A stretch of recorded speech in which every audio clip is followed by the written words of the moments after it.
សុនស៊ូ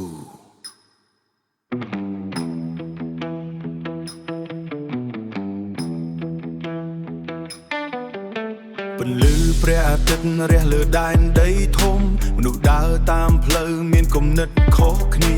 មិនមែនគ្រប់សង្គ្រាមត្រូវការដាវឬឈាមការឈ្នះពិតប្រាកដគឺឈ្នះដោយប្រាជ្ញា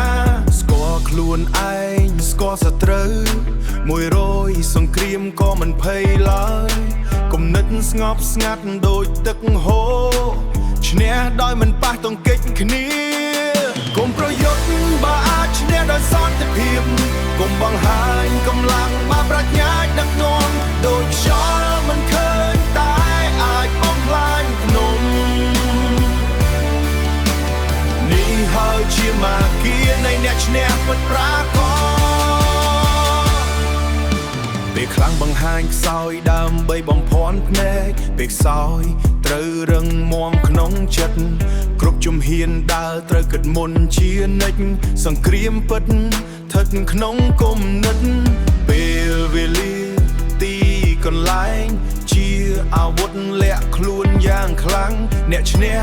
មិនមែនខ្លាំងជាងគេតែជាអ្នកយល់ពីស្ថានភាពកុំប្រយុទ្ធបើអាចឈ្នះដោយសន្តិភាពកុំបង្ហាញកម្លាំងបើប្រាជ្ញាដឹកនាំដូចខ្យល់មិនឃើញតែអាចបំផ្លាញភ្នំ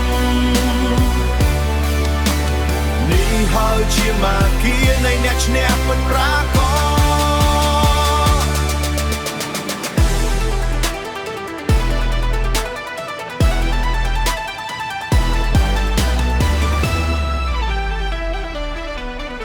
សង្គ្រាមមិនចាំបាច់មានសម្លេងពេលអ្នកឈ្នះមិនមានអ្នកបារាជ័យជ័យជុំអ្នកពិតគឺរក្សាសុខសន្តិភាព